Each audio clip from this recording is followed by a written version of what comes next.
Hey everyone, and during last night's PlayStation State of Play we got a brand new Final Fantasy VII Rebirth trailer which shows off all new playable characters, areas returning from the original game, and so many more new features, as well as the alternative timeline with ZACK, and it just gets crazy, so let's go right into it. Lockhart QT. Well, firstly, the big news that we've got is that CAIT SITH is now a playable party member, which I think we've all been waiting. We all knew it was going to happen. We were just waiting to see the actual gameplay, as CAIT SITH is such a big character in the story. They've got their own attacks, limit breaks. They're fully playable. You can explore as you're actually playing with them. It's great. And CAIT SITH is shown actually teaming up with Aerith and a few of the other characters for sort of party attacks, team up attacks and things like that. So again, we'll have to wait and see more, but as you can see on screen, CAIT SITH's playable and in cutscenes, and I'm really excited.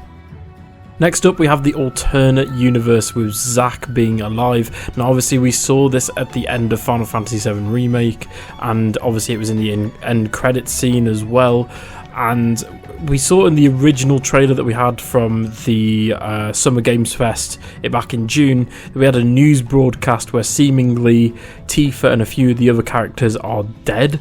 So in this timeline, ZACK comes back to Midgar with obviously Cloud unconscious on his back, and he goes to see Aerith, and Aerith is probably dead, but again we'll have to wait and see. And he's going around and he actually gives Cloud away at some point, which presumably is the part where he actually goes to see Aerith at the church.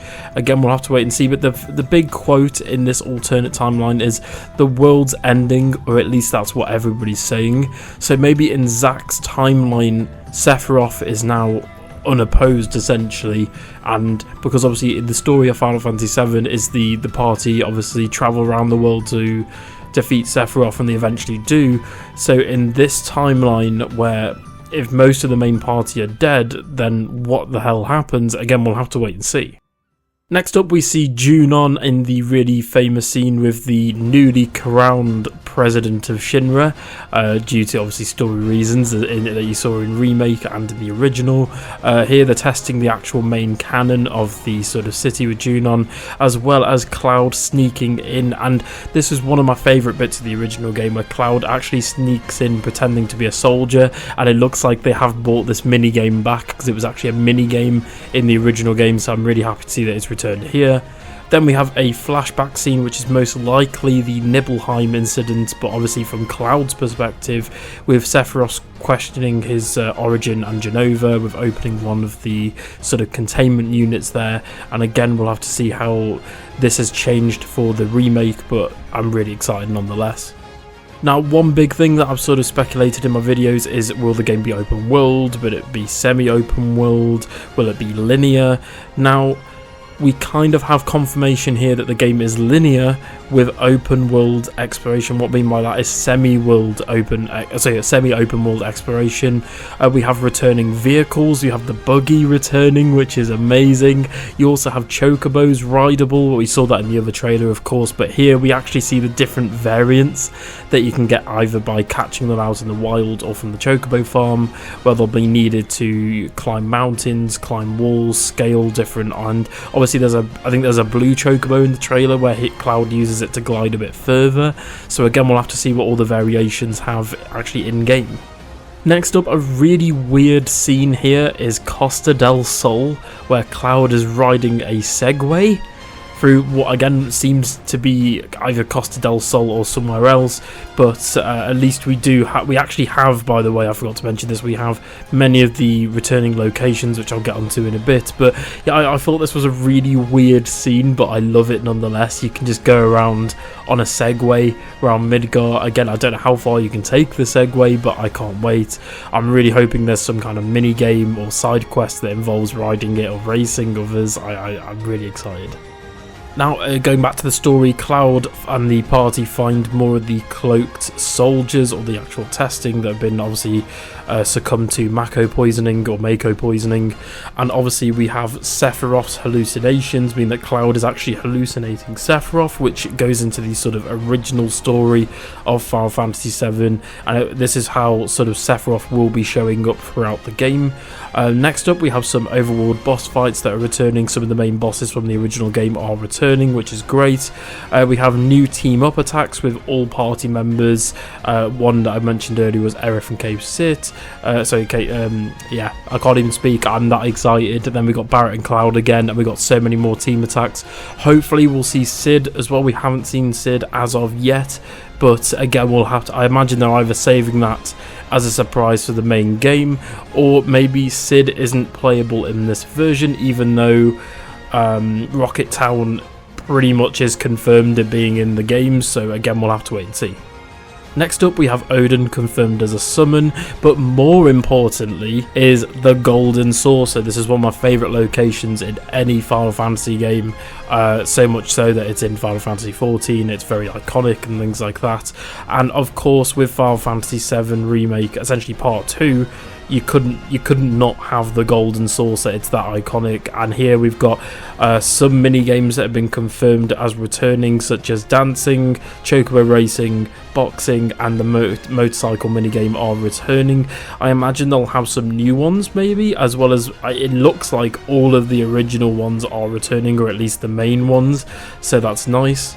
Next up, we have a scene in the trailer of Tifa finding out about the weapons. Now, obviously, if you've played the original Final Fantasy, you know, Final Fantasy VII, you know what happens here, where essentially the weapons are summoned to protect the planet, both from Shinra and Sephiroth, obviously summoning Meteor.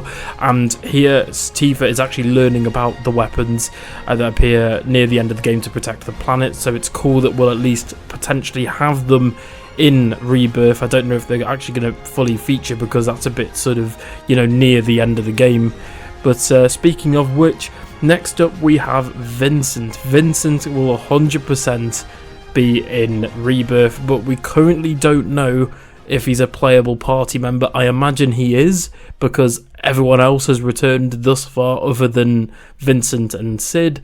So, you know, it's a pretty safe bet that Vincent will be a party member. So in the original game, Vincent was actually missable. You could actually fully miss Vincent if he didn't go to the coffin. So I'm really hoping that that's not the case here. I think it would be kind of cool if it was, but at the same time, I'd rather have Vincent, you know, just be a party member. So hopefully they do change that going forward. Next up, we have Sephiroth talking about the reunion. Now, this is something that I've wanted to talk about, that it's going to have its own separate video, but essentially the reunion we're thinking is going to be part 3. So obviously you've got Final Fantasy Remake, Final Fantasy Rebirth, and then we're thinking that part 3 is going to be called Final Fantasy VII Reunion. So we didn't know if this was the reunion of Sephiroth and Cloud. We didn't really know what it was, but it's pretty much confirmed in this trailer that the reunion, because they literally mention it in the trailer, the reunion is most likely the merging of the two worlds, being the one that we've been playing in Final Fantasy Remake, the original Final Fantasy VII timeline, so to speak, as well as the new timeline that's been created by the fact that ZACK is now alive. The reunion will be these two merging together, and I think what's going to happen is you're going to have this big confrontation at the end of the game where ZACK is confirmed as alive and potentially joins the party, but again, we don't know what's going to happen here.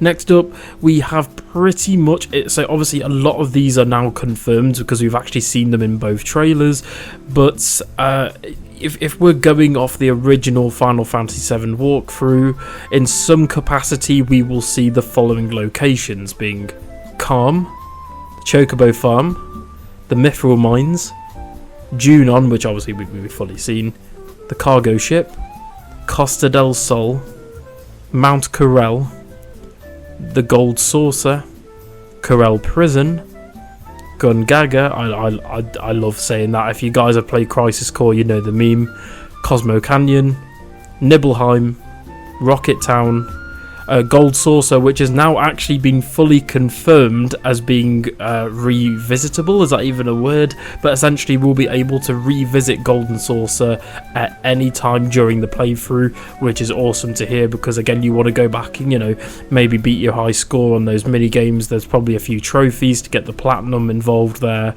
And obviously we're probably going to get Temple of the Ancients, Bone Village, and Forgotten Capital as well, but again, we're going to have to wait and see. And lastly, just because obviously this has been quite a long video and that's been a lot of information from one trailer, we now know that the release date will be February 29th, and the game will launch on two sort of Ultra Blu-ray 4K discs, meaning that this game is massive, and Square Enix have already said it's got over 100 hours of content, meaning that this game is going to be bloody massive. And I'm all here for it, and I can't wait, and I've already got the game pre-ordered. Anyway guys, what do you think about the latest trailer information for Final Fantasy VII Rebirth? Are you going to be getting the game? Are you going to be picking it up? Tell me in the comments below. And for more Final Fantasy VII Rebirth news and Final Fantasy news in general, don't forget to subscribe to the channel and like the video, and I'll see you guys in the next one. Bye.